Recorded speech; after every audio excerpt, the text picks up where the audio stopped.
Défense du consommateur. Dans le cadre du dernier document vidéo, nous évoquions le fait d'avoir rectifié sur une très belle Audi avant A6, donc les derniers modèles quasiment en tout cas, d'avoir rectifié un certain nombre de rayures sur la porte arrière droit, en tout cas les avoir atténuées, et ce à titre gratuit.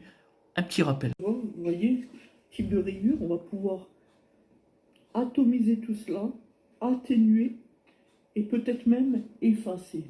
Parce que nous savons y faire. Pièce neuve. Admirons le résultat. C'est autre chose quand même. On ne pourra pas enlever mieux parce qu'on est passé dans la base au-delà du vernis. Et on est bien loin de ce qu'on avait au départ. Et ça, c'est gratuit.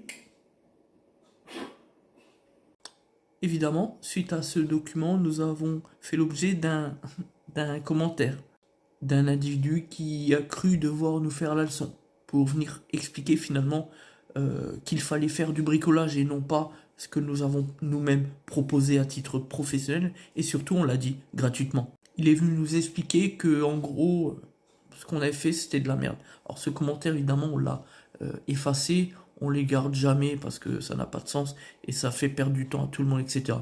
Mais je l'assume, c'est le jeu.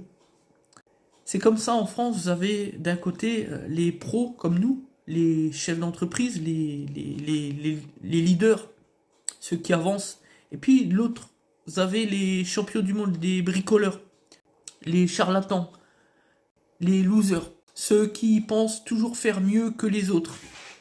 Les particuliers qui pensent pouvoir être meilleurs que des professionnels qui sont même dans le métier. Donc l'idée de l'individu, dans l'espèce, a été de venir nous expliquer qu'il fallait pas faire comme ce qu'on a fait, mais en fait il fallait aller encore plus loin. Il fallait mettre du Tipex, vous savez, du stylo retouche, dans la base, pour ensuite revernir par-dessus, toujours au stylo retouche, et puis prendre le tampon tout fait comme ça, puis poncer, etc. Jusqu'à obtenir un résultat, et selon lui, on aurait obtenu un résultat quasi parfait. Rigolo. Voilà un bricoleur du dimanche qui sait même pas de quoi il parle. Moi, je sais. Ce type de travail, c'est passer 4 heures pour ne même pas être sûr que ce soit réussi. Et c'est prendre donc le risque de faire pire que ce n'était au départ. Et puis, il s'agit de faire quelque chose de gratuit pour un ancien copain, enfin, un ancien collègue de travail. Ça nous a coûté 5 minutes de travail. Faut savoir qu'à côté, on a aussi un métier. Bon.